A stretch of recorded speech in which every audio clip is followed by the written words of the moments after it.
stimmt nicht. Das ist ein Quadratunsinn. Nichts war früher besser. Früher war vieles früher. Das ist richtig. Ja, der September war oft schon im April. Das macht sich auch kein Mensch mehr klar. Aber früher war nichts besser. Aber es gab Sachen, die waren früher gut.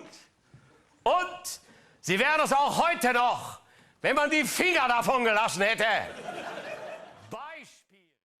Welcome to the Hobby Hangout Offline Edition. I'm joined, as usual, by my friendly neighborhood Irishman, Gerry.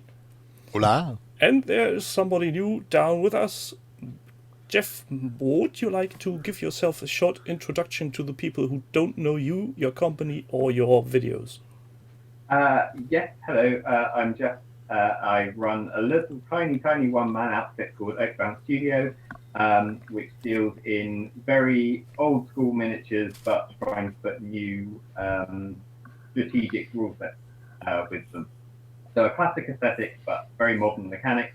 And I, back in February, I think, started doing a weekly YouTube video, just talking a bit about what I was up to, and that probably kept me sane during lockdown. I don't know how I preempted that, but during a time when I'm not able to talk to people at conventions, that's been how I've had my meet and greet pieces. Yeah, that's how Hobby Hangout came to be somehow for me, because I needed something to vent to, so I definitely feel what you're saying. And you know how Germans are, they need to decompress, otherwise parts of the Low Country start to tremble. We need some relief, otherwise all goes down.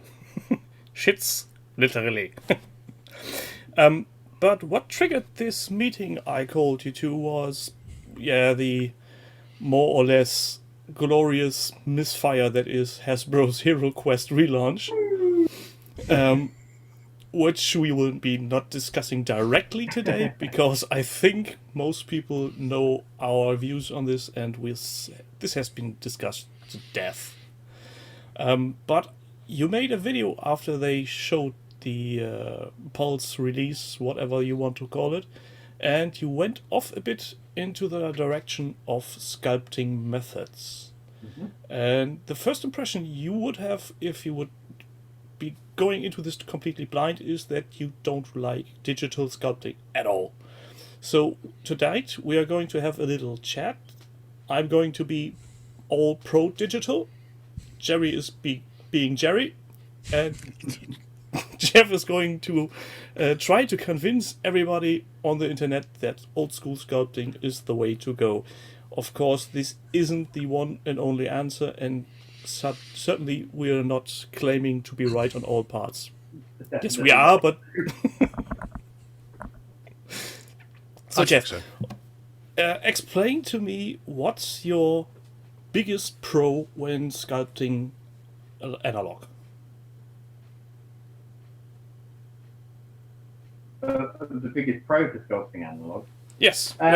Well, I come at this from somebody who is very tactile. So if I don't have it in my hands and working on it, I find it quite hard to visualize. So coming from it as a sculptor, sculpting digital forms is fine. I prefer to sculpt analog. I find the feel of the putty and the way that it flows and the posing of the armature gives me something to work with in real time, in the way that kind of creating a framework and fleshing it out in digital doesn't give me. But in digital, you may not have the tactile feel, but you're getting results much faster. Potentially, yes, but you'll find that sometimes when you're working with clays and you're trying to find ways around things or ways to work with things, you're forced to come up with these kind of creative solutions that really take the model off in a way that you wouldn't necessarily go in if you were planning it digitally and you could do everything you needed and correct every little mistake as it happened. Well, but I'm sure you will agree with me, the point of entry for digital sculpting is way lower, though you need to get some software, but you don't really need any materials to be at hand, so you rather are all set as long as you have a moderately decent PC. that is true. However, if you're trying to get physical miniatures out of it, you need to know a lot about printing and the way that a miniature is going to be printed, and then if you're going to replicate it, the way that it's going to be either cut up and molded, or the way that it's going to go into a plastic injection molding process. So yes, it's probably easier to pick up a PC and a bit of software and start digital sculpting. It's not necessarily easier to end up with a product that you can then paint and put on your table. Whereas if you're starting with a couple of paper clips and some green stuff, whatever you produce, you will at the end of it have something physical and tangible in front of you to stick on a game table and use. Yeah, but having something, I tried myself sculpting way back in the day, and it ended up being nothing more than a stick figure, literally, because it didn't look like anything. No, but that's how you start out. Yeah.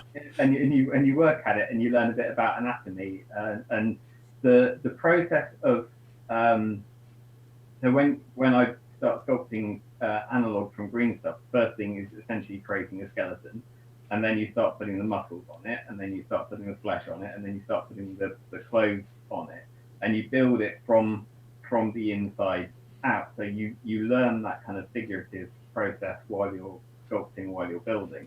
And I guess if your point of entry into digital sculpting is the same, if you're creating a skeleton, then you're posing it, then you're creating the muscles, then you're creating the flesh, then you're creating the clothing. Okay, it's the same process. But I think maybe for a lot of people that first step will be taking perhaps a figure that already exists, because there's lots of resources available online for kind of digital sculpts to start working with, and taking that and clothing that and playing around with that, and that's totally fine. You can buy physical dollies to do the same thing if you're sculpting, but it doesn't necessarily teach you anything about the anatomy that then helps you build towards a better understanding of how the human body works, which will give you the better ability to create realistically posed and proportioned miniatures. Yeah, I would go one step further, though. Whenever you're saying it's cheaper to start sculpting digitally, that plasticine, modelling clay, that's a couple of pounds. Yeah, and you can reuse it and practice with it and reuse it. Oh, no. Hold your phone before you start going, but you can just hit Control-Alt-Delete and throw your PC in the river, whatever it is, whenever you've messed up. Kids use that at school. That's the best place. And I think, I don't know how Geoff started, but I know a lot of sculptors out there didn't, in the industry, I'm not talking about people sitting at home doing bits and pieces for themselves, but a lot of sculptors in the industry didn't start sculpting themselves. They migrated through by doing conversions. So the very early sculpting they did would be getting somebody else's model and putting a new arm on, adding a tail, whatever it is. Mike McVeigh did that. He was a converter and a painter at Games Workshop long time before he started sculpting. Shane Hoyle was the same. There's all these people who have got into sculpting via just messing around or just changing bits themselves. So the fact that somebody isn't going to sit down with a lump of green stuff and produce a castable ready miniature on their first attempt, yeah, fair enough. But most people who are sitting down with a program are going to be the same. I suppose they're different skill sets as well, but saying that digitally is an easier point of entry just because it's a program, Jesus, I hate computers. It'd be a cold day in hell before I did it. They're tools, and it's like anything, If you start wood turning for the first time, you can stick a piece of wood on a lathe and you can round it off and you can turn a spindle fairly quickly.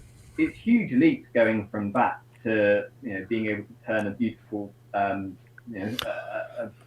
mule post or a nice bowl or something. There's all kinds of techniques in there. So anything you can find as a point of entry is great, but it'll suit you or it won't suit you, and it'll lead you in different directions. Yeah, but there are two things. One, Gerry, your little bucket of clay is finite. Plasticine. That's finite. But, When it's used up, you need to get something new. Oh, But that's plasticine. yeah, but So that's never used up. that may be true, but it's not very viable to use as a gaming or painting piece. We're here to talk about creating miniatures to use, or maybe even Yeah, cast. but you're saying you can do digital better because No, you I can. didn't say But no, well, because you said it's an easier point of entry because all you need is the software. I'm saying all you need is the software, and then you also need some way of producing that in real form. So that's not an easier way of doing it because you've got to have the software, then you've got to convert it into some sort of clever file, then you've got to get a 3D printer, then you've got to print it out, then you've got to go, the supports didn't work. So if you're talking about, yes, the end result, it's just as hard to do it digitally as it is to do with £3 worth of green stuff. On the complete production cycle, Yeah. I agree with you. There are multiple points of failure in each other process. So being that the supports for the 3D files or the completely busted master copy on the form that can go horribly wrong and you have to resculpt your master. So if it's purely a practice thing, if you're not producing an end result, plasticine is just as good as a 3D program. In fact, Skibor or Skybor Miniatures out of Poland constantly put up pictures of stuff they've done in plasticine, everything from 28mm up to like 1/8 scale figures going, I was messing around and did this. Polish winged hussar in plasticine, and you're going, you mentalist. But yeah. But they stay plasticine because the you can't. prevalence is different. Pardon, Geoff? The prevalence of different putties. I mean, at the moment, green stuff kind of in vogue because everyone knows that's what digital sculptors used about 15 years ago. I don't know, everyone does it digitally at Games Workshop now, but it's actually not the origin of traditional sculpting. The Asgard miniatures were sculpted in plasticine and were hardened with super glue applied to them and were put into a low temp silicon mold, and they survived. And prior to that, everything was built out of solder and carved into the surface of solder with various tools. So the analog traditional sculpting with putty has only been around and mainstream for probably about 30 years now. I know that's quite a long time, but it's not the origin of all sculpting. Yeah. Wood carving and metal carving came a long time before. I'd almost forgot about the solder as well. Same can be said for the digital sculpting that has been around for 5-10 years maximum, because simply the PC that were viable to do such things weren't available back then. And I think there will be more viable options if the tools on the PC get a bit more, I dare say, tactile or naturally composed, because currently you need some sort of tablet or pen or mouse and keyboard and you change a two-dimensional picture. I know that some people have started sculpting 3D using VR goggles, and that helps a lot because you have a complete different view on your miniature, because you are able to grab it of sorts and rotate it, so you're getting a sort of tactile feeling. And I think this will, in the long term, be the way that production will be going, simply because I don't disagree the with mass. that at all. That's totally correct. Especially with the rise in 3D printing, it's not going to be very long before that's a household thing. No, just take a look how high the quality of entry-level resin printers for at home currently has become. They are not perfect, not by a long shot, and I hear Gerry's gnashing his teeth in the background. But Say nothing. and at least for prototyping and making masters to make the casting molds from, I think most companies will go that route. There will always be the Geoff, the Boris, the who whatnot, the Perrys that do traditional sculpting. I'm honoured to be included with that lot. Boris is a far better sculptor than I am. But Well, wait, the thing isn't about the more or less, how do you call it? Quality is Perceived a quality, relative yeah. term, because as always stated, beauty is in the eye of the beholder, and there are people loving this style or that style over the other, and there's no real difference in quality. So I think there will be, even in the near future and in the long run, small run miniatures that will get the classical treatment. Simply because there's one person creating the stuff and is saying, no, I don't want to. I've done it this my whole life, and I'm going to continue it this way. Yes, I will. Don't worry. I mean, there's comparisons in other fields. I mean, you can with IKEA available, you're still going to find people who buy the handmade, bespoke stuff where the person who's supplied it can point to the tree that it came from. It's that there's a difference between that kind of handicraft and the mass production. I guess what's kind of seen as a more kind of manufactured, that kind of thing. Even though there's artistry in digital sculpting, and I don't want to say that there isn't artistry in digital sculpting. Absolutely, there is. It's a different technique, different method, different skill. It is, and it's handled by different companies in different way. I've got quite a bit of 3D sculpted stuff around me at the moment for various projects, and it's of varying qualities, shall we say, from conquest. There was a lot of traditional stuff with varying qualities. But it's funny how the step-off point, I suppose, for digital, a lot of people are of the opinion you can almost point and click and it's done and then move on. And they haven't really... When you make something in green stuff and it's going to be molded, so it's going to end up in a pressure cast, and there's only so many undercuts that can be created because of that. So either you have like a one piece that's relatively flat, or you have separate limbs, or whatever it happens to be. But that's all something that people have known about for years. What I've noticed with the 3D stuff is the renders look really good, really crisp, really sharp, and then the actual manufacture can be anything from perfect to oh my god, how did they ever expect these parts to go together, because there's nothing there. Weird had a lot of issues with when they switched their Malifaux stuff to plastic, because the proportions were all over the place, because the sculptors have been looking at them from a certain angle and hadn't realised that when it translated it to the print, it was going to come out differently. And then you get the other thing, which digital sculpting is break miniatures down into parts. You haven't got to physically saw parts off a model, sculpt it in different pieces. You can chop off a digital sculpt to put it into injection molding, or to put it into the spin casting. But then people do, because people do it, and you end up with this horrifically complicated model, and you get super glue all over you when you're trying to stick it together, because you're trying to stick millimetre to half millimetre sticks.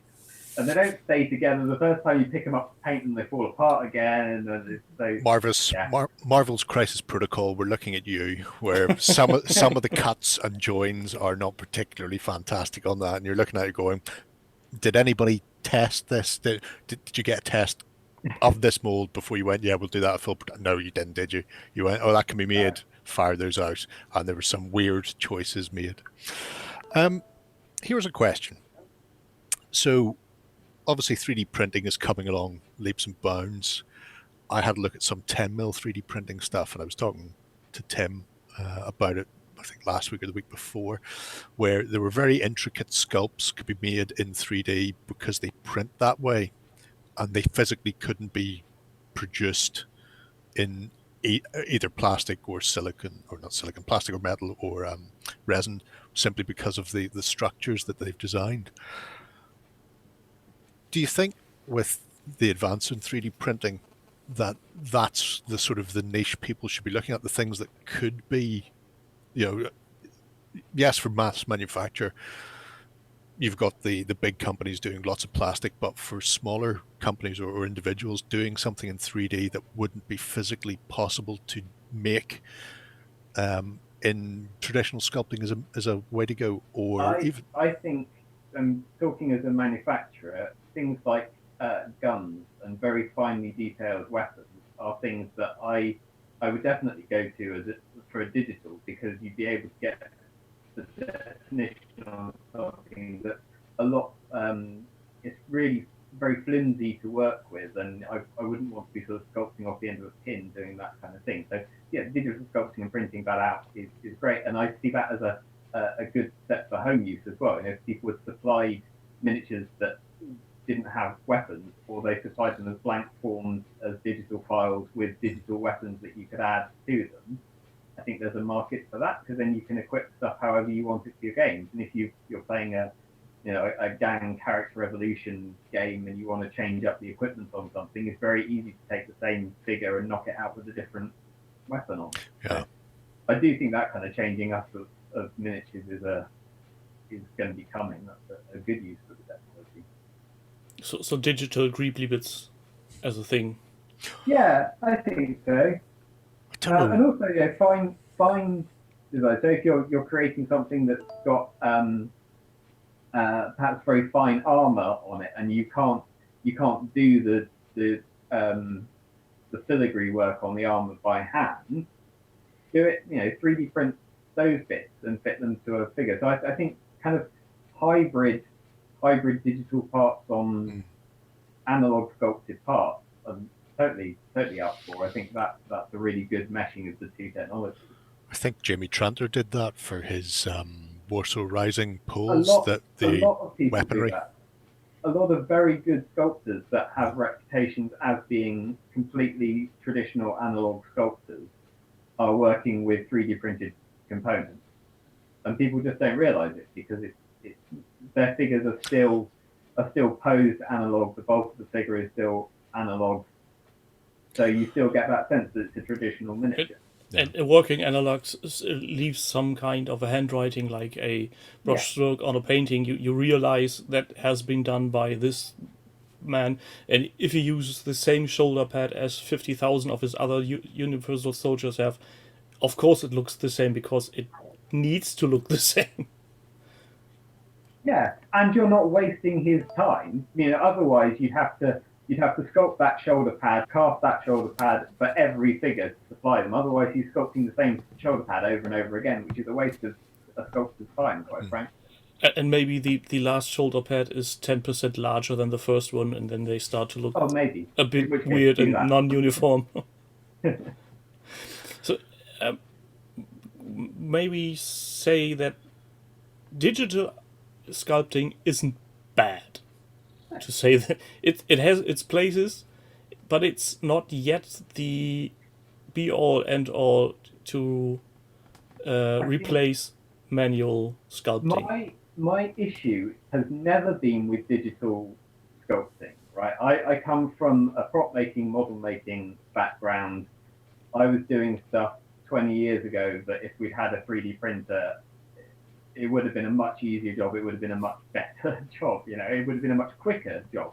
So I'm totally on board with the technology. The issue is when manufacturers think that it's the only go-to, and they produce a sloppy, lazy job doing it, or where you get a sculptor hired to do the job who isn't used to the physical miniatures that they're working on, and you get something like the weird results where you've got proportions all over the place, because and ridiculous details, because you're sculpting it at this size and then you shrunk it down to that size and you haven't quite realized how small it actually is. And also people who are sculpting in digital who have never painted a physical miniature. So they don't know what works with the paint surfaces. And this is one of my big things with physical sculpting, is that I like to produce something that you don't have to be an expert painter to paint. I sort of feel like if you've got the very smooth surfaces, very smooth large areas that can be quite typical with digital sculpts, unless you're an expert at wet blending, that's going to look flat when you come to paint it. Whereas if you've got something that's got a lot of texture and you can ink it and you can dry brush it, if you're a mediocre painter, you can still produce something that's going to look great on the tabletop with much less effort. Yeah, it's something you were saying in your recent video about it's almost a perfection of the 3D sculpts where whether it's a time constraint, maybe they've been given, you've 8 miniatures to produce, you've got 2 weeks to do it, and therefore they do the detail they need to, feet, basic, baggy clothes, whatever it happens to be, and then that's it, they're done. Whereas if that was being done in green stuff, simply from the manipulation, from the handling, well, I say green stuff, any putty, bees putty, whatever, the manipulation and the molding, you would just start to add bits of texture, or maybe you have a part where your sculpting tool slips and all of a sudden there's like a little cut or a rip in their cloth. Whereas if you put the same amount of time in to a 3D sculpt, you go, I need this to be a cloak, and you pull out a cloak and it's very flat, it's very flush, it's pristine, and there's no texture or detail to it. And unless somebody's going to sit there and put that extra detail in, it does look very sterile. I think it's probably the best word. It's too new, it's too pristine, it's too clean, and you don't seem to get the same issues with analog. I mean, it's possible you could, but I've never seen any sculptor who has when they sculpt that. Maybe that's I mean, I could probably rob Boris right now because I can find his thumbprints on some of the big figures that he's done recently. And you go, well, identity theft is rife. I just need a few more of Boris's models. I'm good to go. That's why you're buying all of them. Why I'm buying them all. Making a profile from Boris. Yeah. Well, I think one of the problems initiating this ultra clean look on the, let's take HeroQuest for example, is that they are imagined as gaming pieces, not as miniatures, first and foremost. And if you take a look at other recent board games with miniatures that have been flushed to the market, there are some that are more or less lackluster designed. They look great on the first glance, but if you look at the detailing, it's exactly like you said, Gerry. There's no texture to the clothes. There are details missing on spots where you think there should be some detailing, and be it just the wrinkling of cloth in the armpits or the knee section. And don't get me started on the art of some weird big-headed chibi glowy eye thingamajigs. Well, Mantic Games are a prime example. When Mantic started, I don't think Ronnie wanted any 3D sculpting. And then they hit a point where, simply because of a few massive Kickstarters that had blown up, they had to get other sculptors in, and they brought in some 3D sculptors. And they almost went too much the other way, where it was great. At the start, Ronnie was going, yeah, it's not bad for vehicles and stuff, flat panels, technological machinery, things that look like they should be made, it's fine. Modern buildings, industrial design. Doing figures with it doesn't work, and then they end up jumping into figures, and they jumped in very quickly and en masse. And some of those early 3D sculpts from Mantic that they produced were very, I think is the best way I can put it. I still bought them all because I'm a whore, but they've got to a point now where I think they've throttled back, and they have a Giuseppe is one of the. He's not their only 3D sculptor, but he's one of them, and they've found somebody who can do it to a very good standard, and he's doing the plastic kits and stuff that they're releasing now, and they don't look as fresh, pristine. Here, here's your body. It's stuck together. There you go. It's not quite as 1980s risk. Everything's very static board game piece. The comparison that I like to make with the technology is the use of CGI in movies. So, like when I think Jurassic Park was the first movie that really extensively used CGI to replace sort of stop motion. You're shaking your head. Nope. There have been ample movies way before that. One of the earlier versions is Tron and The Last Starfighter. But sure, as a replacement of practical effects, Jurassic Park was one of the biggest and most prominent, and they really kicked it up 2 levels. So that's the point, that they had teams working with Phil Tippett doing stop motion reels before they then animated that. So they had people who were used to working physically, work it physically, and then put it, computerize it, digitalize it. Or in some cases. But they tried so hard. They really, really pushed the envelope, and the result is, I think, it's still quite convincing. I still watch it, and I still don't go, "Oh, that's because it fitted." But you look at the stuff that was done 5 years after that, where the go-to for all studios was to go straight to the CGI outfit, and there's some very, very lazy CGI work in a lot of those films from the early 2000s. And now they've changed it up again, and they've either realised that they've got to be really, really spot on with the CGI, and it's got to be absolutely there, or like the new Blade Runner film, recent, I guess it's not that new now. They're going back to the analog shots, and then they're tweaking them with a bit of CGI to give them lighting, to give them effects, to give them depth, and that kind of marrying of the two together, I think, has really kind of worked a lot better than when they're just like, we'll farm it out to CGI guys as well to it. Giving another movie example that's more fitting to myself, Star Wars. The original trilogy was practical effects, inventive, all the things. You don't even need to go to the then Ridge the prequels never happened. the prequels are, believe it or not, the prime example. Because the first prequel, you have Muppet Yoda. Second prequel was the first fully digital Yoda. And he looked like everything is in front of a green screen. Everything's in front of a green screen. Yeah, but if you no physical effect. But if you look at the three Yodas across that, where you're going from Muppet to digital and looking digital, and then the third one, he looked more real. Just the Yoda progression of the in the prequels is quite good to see the evolution of technology there. And I think that the thing, because with the more recent Star Wars, they've done the same thing. They've used practical and then digital to tweak, whether it's moving people's eyes apart or whatever. And I think that melding we may see more of. Weirdly, I haven't heard a huge amount about 3D scanning. I know at one stage a few years ago there was an awful lot about, you can scan 3D with your camera and you can do that.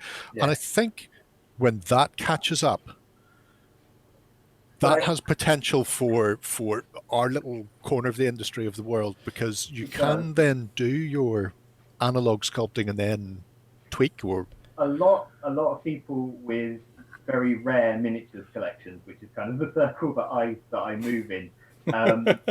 Rare old miniatures collections.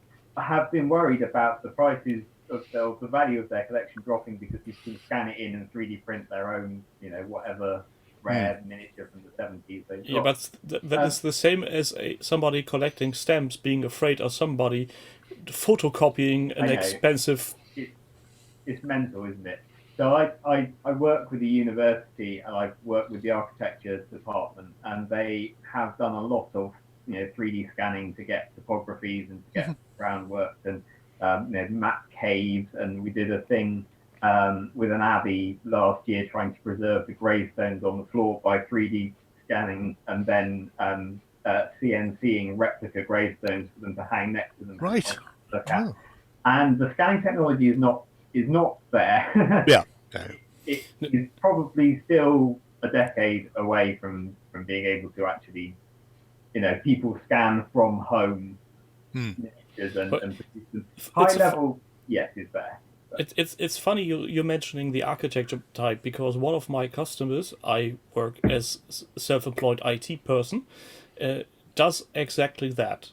They are constructing things, and they have something that's making automated 360 laser scans from a building from inside, and you get a dot cloud, it's called. I don't know how exactly the translation is. Those data is immense. So I'm guessing having your 28mm miniature scanned to a resolution that makes it replicable just generates way too much data at the current rate. There was a stand at Games Expo, I think it was last year, or it might have been the year previous, where they were scanning people's faces and then putting them onto miniatures and sending people 3D prints of the miniatures. And they were expensive, and I'm going to be honest, they were crap. The level of, because it wasn't working off laser scanning, it was working off grayscale. So it a profile, a front, a profile, and trying to, from the information from the grayscale, trying to give you a relief, and it was just really off. But Yeah. that's not good Yeah, enough. that's more an approximation. I remember last year at Gamescom, or was it the year before, there was a booth where you could stand in and get a laser scan, or it was definitely not a grayscale scan, and they would print you out on about a 10 centimeter miniature spot on there, and they printed you in color. So it was a bit weird getting a miniature of yourself, but it was expensive too. It was sort of like what Gerry we see with Hero Forge, that kind of quality in color. So not really well done, but enough to make for a nice little here. Look, my mini me. Was that powder printing? Do you know they were doing it in color? I can't really remember, but I think it was powder.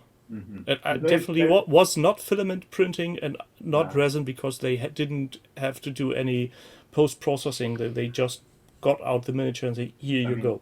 The powder stuff is phenomenally expensive, because you start off with a block and then it basically mills away the outside of that block, so you're wasting about 95% of the material, and each block is several thousands of pounds. So it's a very expensive way of printing stuff. But it's a very efficient way if you want a very accurate replica if needed for anything.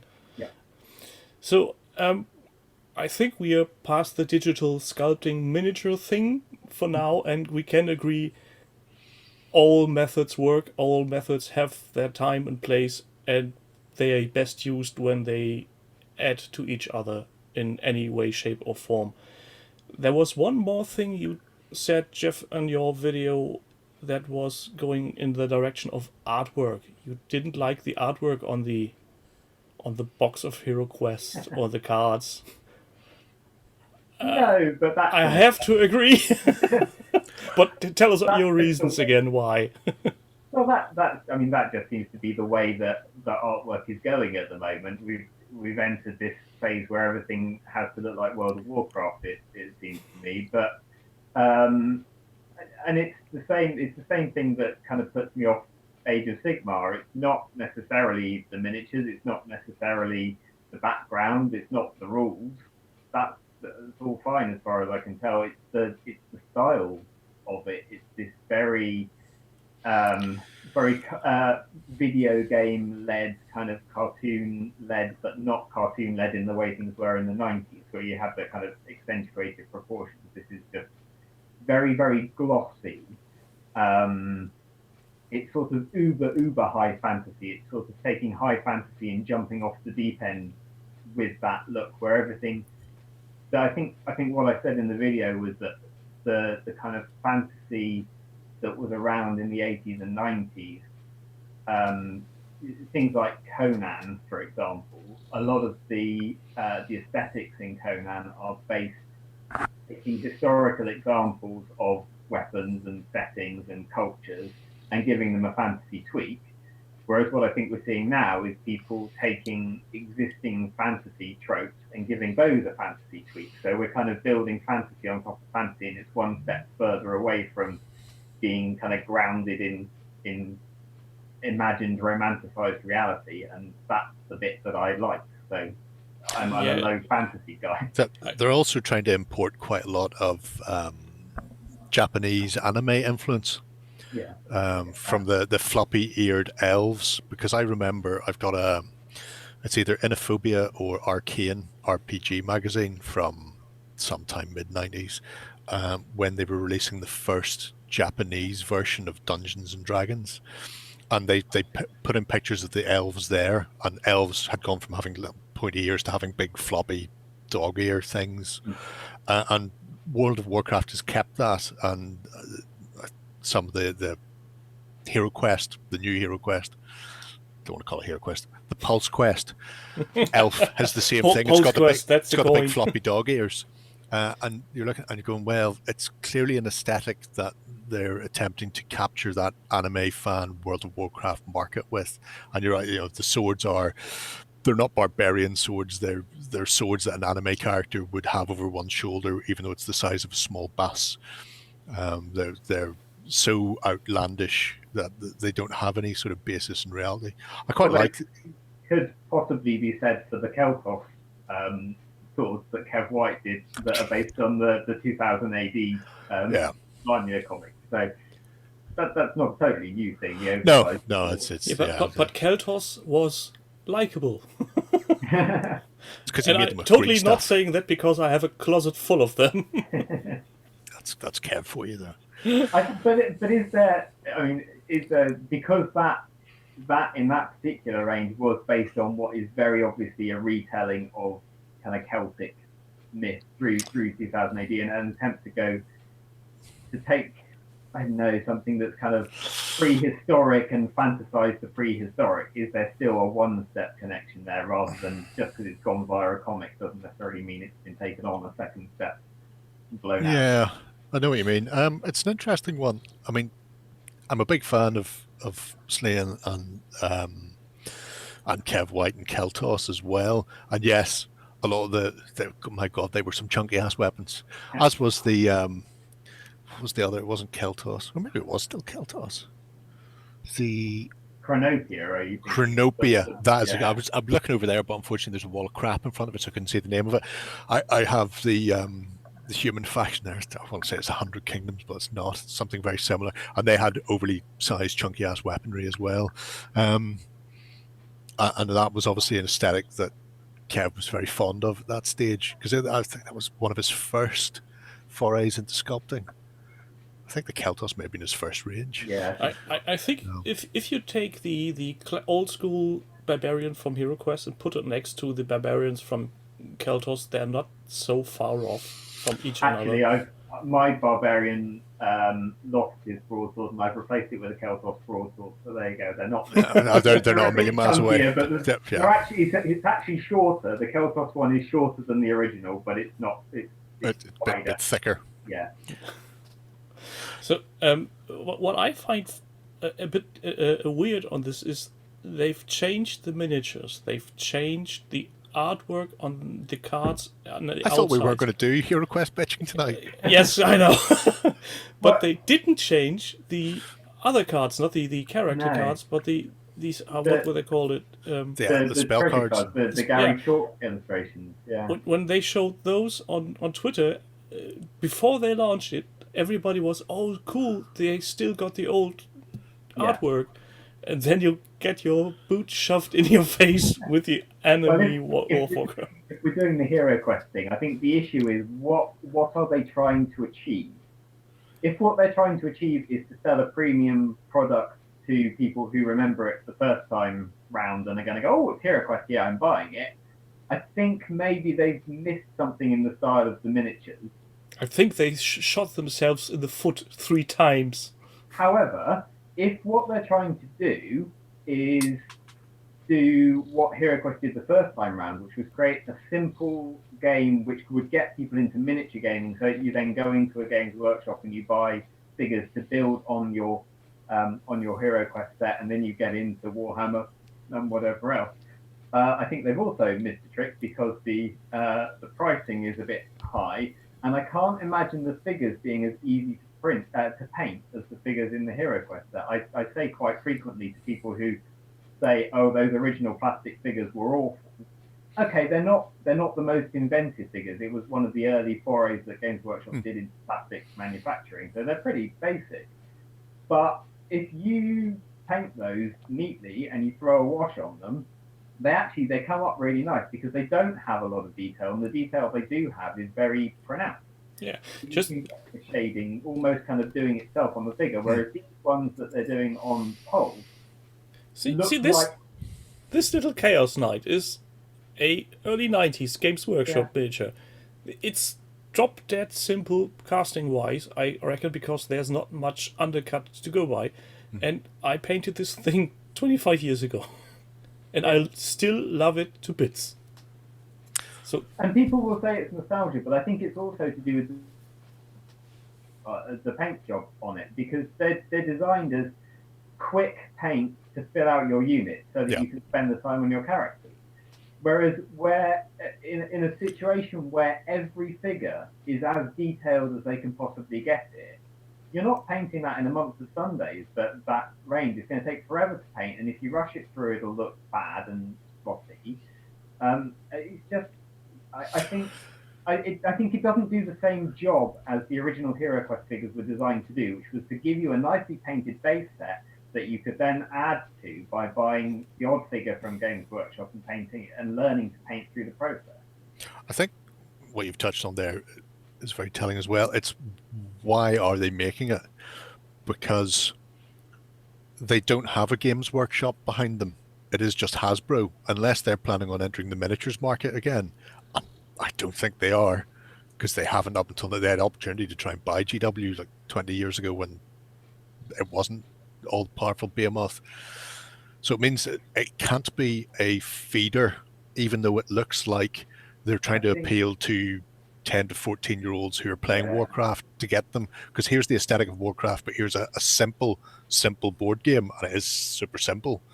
Whereas if they want people who played it before, then they should have kept the original aesthetic. Or if they want, I think what's interesting with the way they're handling the miniatures is that they have tweaked their sculpts based on feedback that they got from people on Hero Quest forums on Facebook. right? So the druid that came out with like a sports bra and mini hot pants, and they've now they've removed her tree stump because people said that was weird, and they've given her a bit more kind of undergrowth. And I still think it's a very odd concept, but they've listened to people and gone back to their sculptors and said, let's do this, let's do that. Yeah. I don't think they have a very clear vision of what the world is that this is set in, which is where the MD Games Warhammer mix came together, had a very clear understanding of what the old world was, a very clear concept that meant that your Chaos Warrior is definitely Chaos Warriors. Your Gargoyle is a Khorne greater demon. Your Chaos Sorcerer is definitely not Skeletor. Your Orcs are very definitely Orcs with the projected front. Yeah. Oh, yeah. A cohesive world, which I don't feel like we're getting with the Hasbro one. It feels like they've taken, here's a character and designed the character in isolation from everything else. I think the recent iteration of Pulse Quest is simply done in marketing. They see, maybe somebody was watching eBay looking for himself for a Hero Quest and thought, my, these are expensive. Yeah. We can make money off this. And then somebody at the design part was going, and the most money we were going to make if we cater to the younger audience, not realizing they're going on two different roads. If they've stayed the artwork, let's say they would have done a simple reproduction of the original game and simply changed the miniatures because of legal reasons, I think that would have gone more through the roof than their current iteration has gone. Or they should have gone the complete opposite way and do a retail release of a modernized Hero Quest 2.0 or something. Yeah, you might find though that the rights to the original artwork don't all lie with MB, who would be issuing the license. I wouldn't mind betting that a lot of that stayed with Les Edwards or stayed in Games Workshop. That's what I said, funnily enough, when we had a very similar conversation this a while ago. I think that the artwork and possibly the miniatures, as a result of that, part of that was licensing. Why it's sort of one of the reasons why they've come back and done it in this. I can't imagine Games Workshop has been any part of licensing that has because they don't need to. Why would they? Yeah. Why let somebody else cannibalize your base? Yeah. So it's never going to happen. Yeah. On the subject of artwork, you have a very eclectic mix of artwork that you get for your games, which I'm a huge fan of, because it reminds me so much of fucking any of the books behind me on that shelf, really, to be brutally honest. So when because I've seen obviously Boris does lots of, I imagine they're tortured drawings when he wakes up in a cold sweat in the middle of the night and then he makes some green stuff off them. But you were recently doing some artwork. Is it artwork that you're going to have sculpts made of and you're doing the artwork in advance, or was it artwork that somebody has produced for you that you haven't made the sculpts for? So I tried to get other people illustrating stuff whenever possible, but I'm a tiny one-person outfit and artwork is very expensive. Yeah. And this is one of the reasons why digital artwork. So actually, you've got a copy of Factious Waste there. Yes. The cover art and a lot of the art in that is digital. And that was a deliberate intention because it fitted with the themes of the game to have digital artwork. Yeah, that one.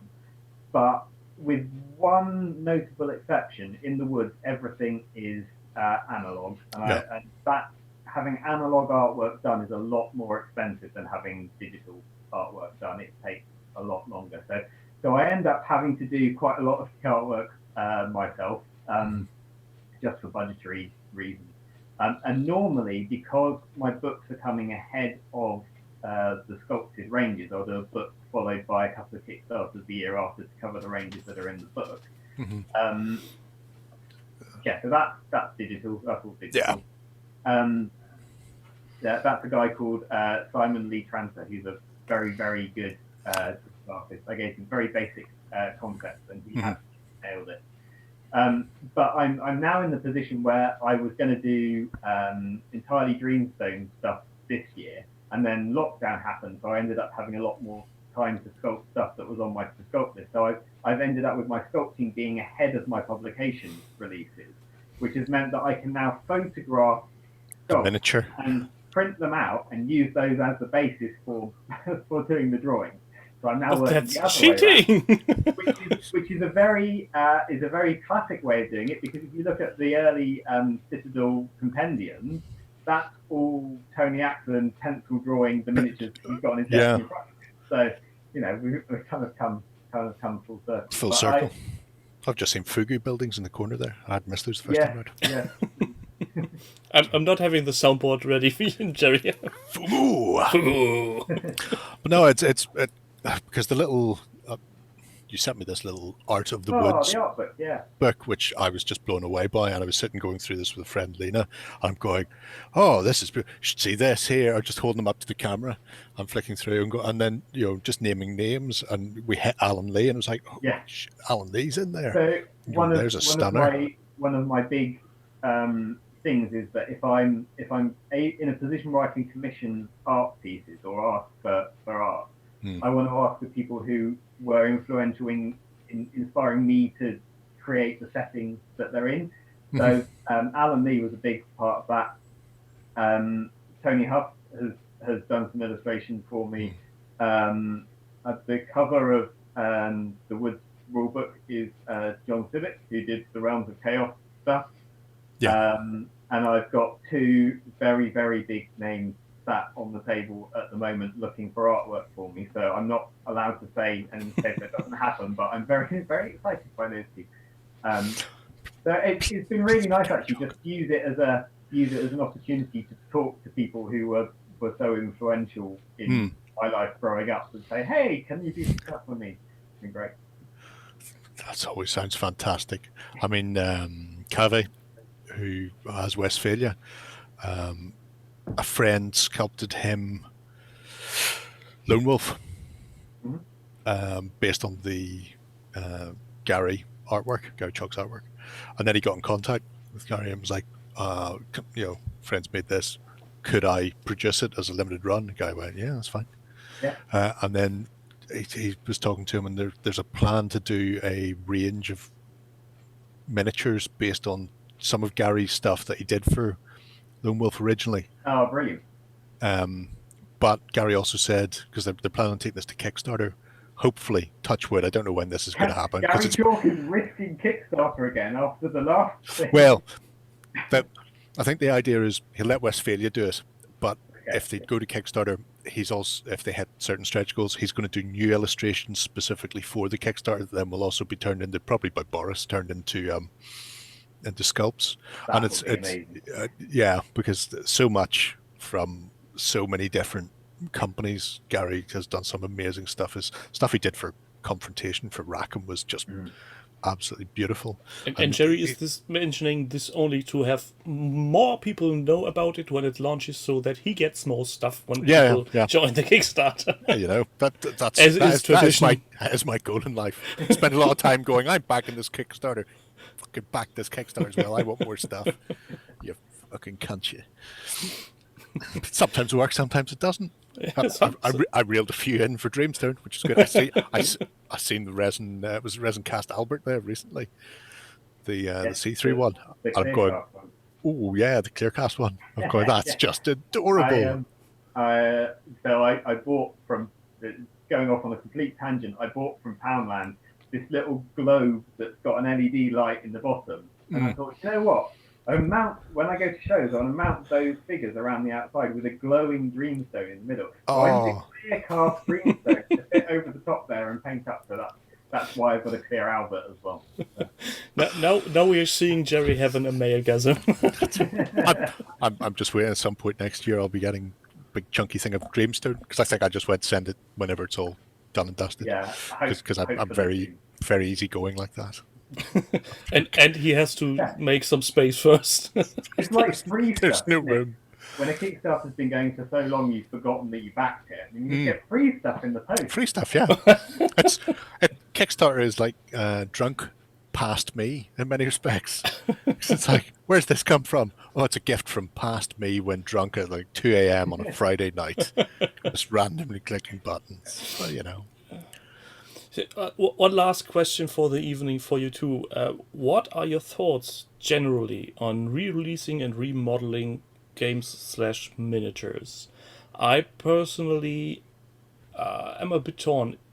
If an original sculptor revisits his work and does a one-up on it, I'm fine with it, because it's his vision and I think it's valid. But if some faceless company takes a beloved item of sorts, and no, I'm really not just talking about HeroQuest here now, and shoves it in people's faces, speed freaks, then I'm not very fond of it.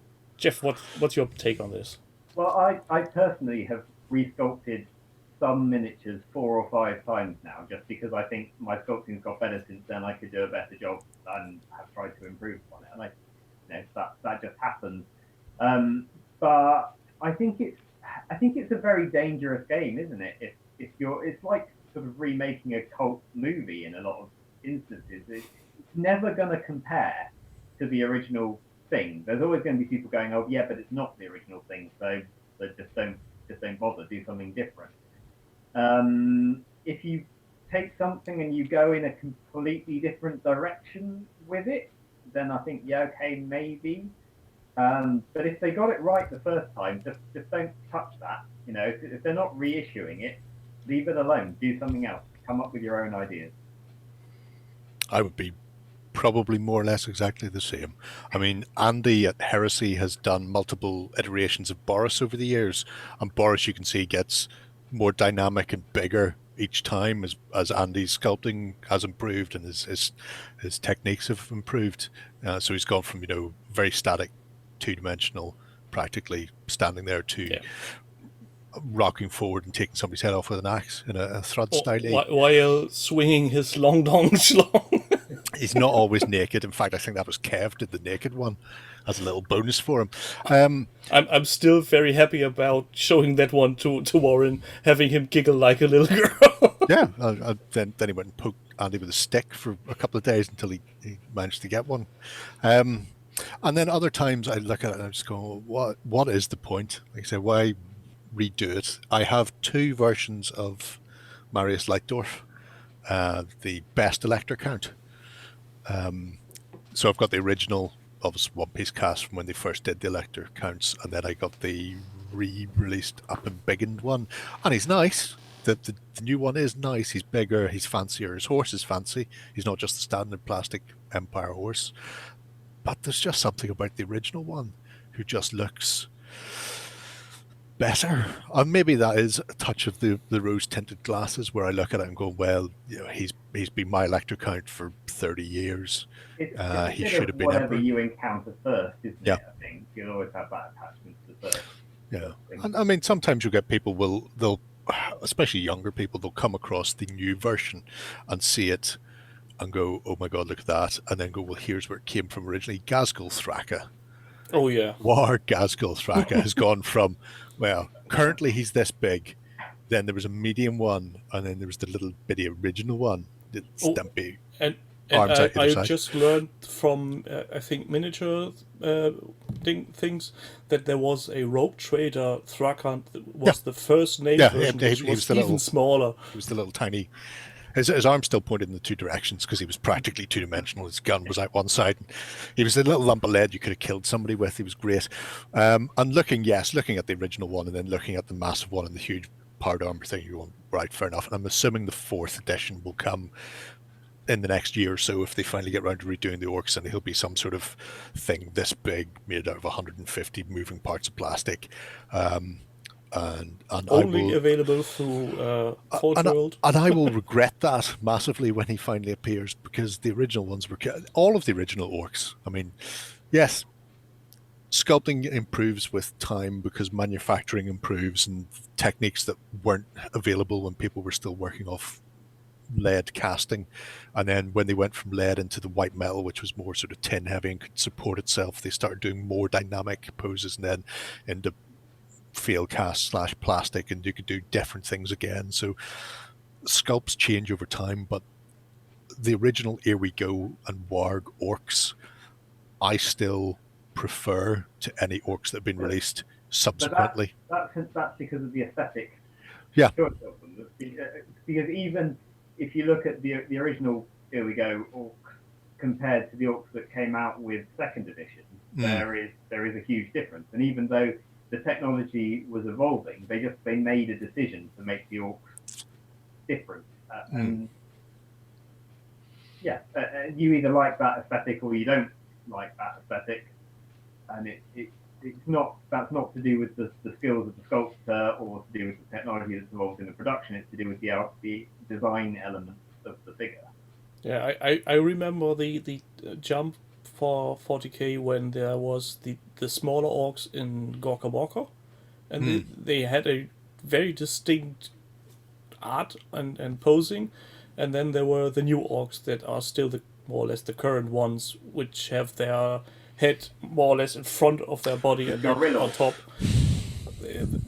Chaos never Warriors really sat with me. Chaos Warriors went through the same problem. 80s, their head was on their shoulders, and then at some point it gradually sunk down. And then when they released the Chaos Warrior plastics with the head back on their shoulders again, people were blown away by that. It was like the best thing since like, oh my god, look at these sculpts. But they were because the plastic ones were so static. The elbows had the ball socket joint and their hands had to go directly forward. You could like twist them, but you couldn't do anything else because they were attached. But just the fact that they were tall again, because their heads were up here. The previous hunchbacked Chaos Warriors were more dynamically posed and slightly more interesting sculpt on their armor.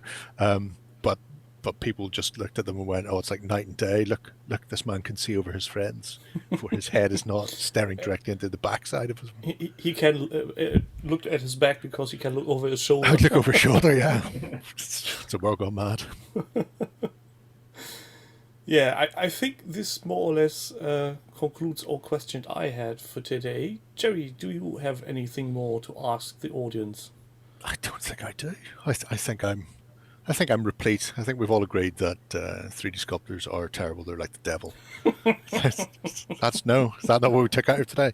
No, it's one of those things. There are people in every facet from analog to digital who are at the top of their craft, and when you see it, you would be blown away by it, regardless of the technique that used to get them there. So it's whatever suits the person, I think. And there will always, as Donald Featherstone, there was a great quote from Don Featherstone, one of the fathers of wargaming, and he said he would hate to see the day where wargaming was no longer a cottage industry, where somebody couldn't go to the bottom of their garden in a shed, sculpt some miniatures and cast them.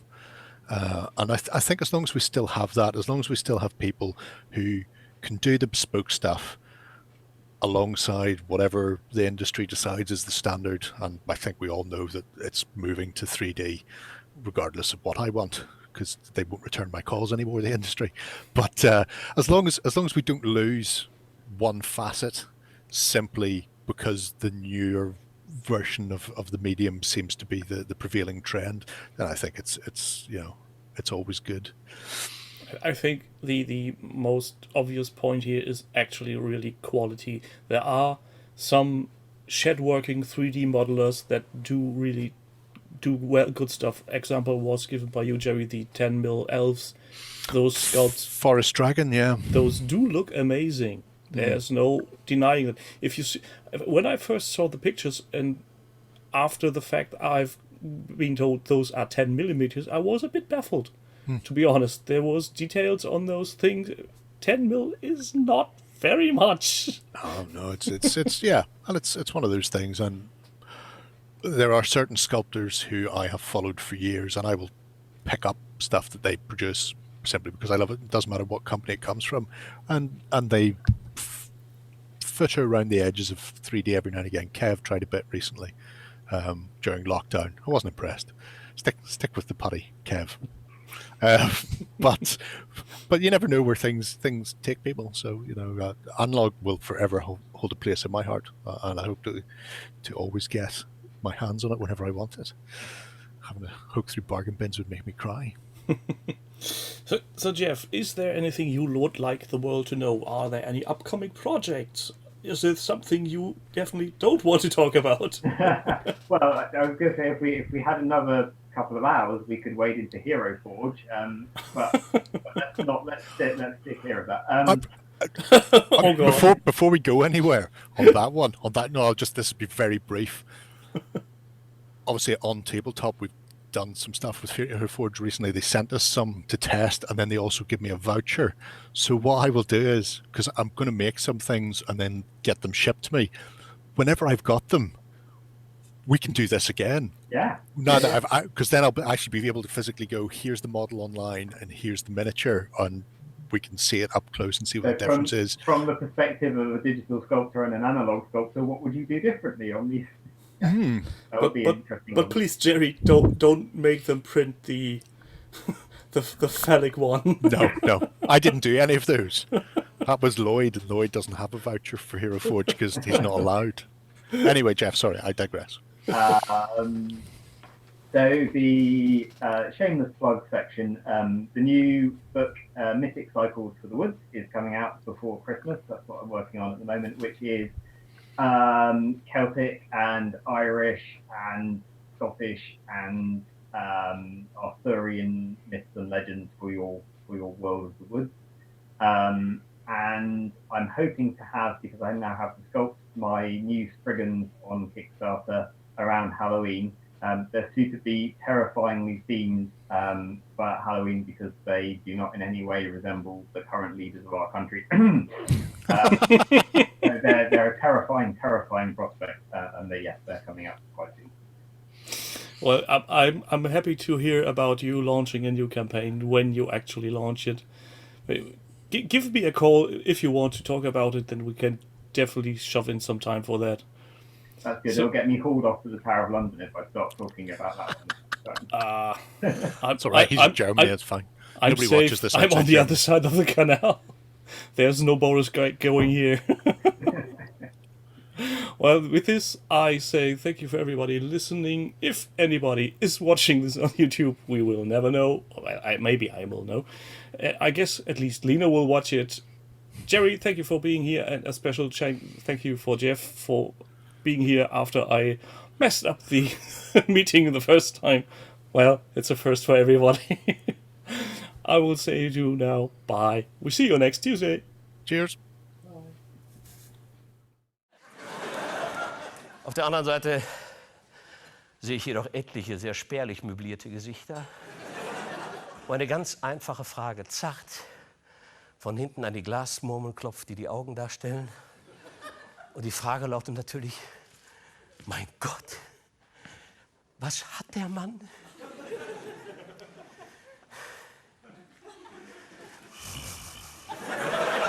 Recht hat er! Recht hat der Mann! Und wie aber recht hat, was ich wenn Sie meinen, sich mit solch billigen verbalen Injurien hier durch den Notausgang schleichen zu können, dann hast du dich geehrt, mein Freund. Dann mach ich Ronkobutter aus dir, das kann ich dir versprechen.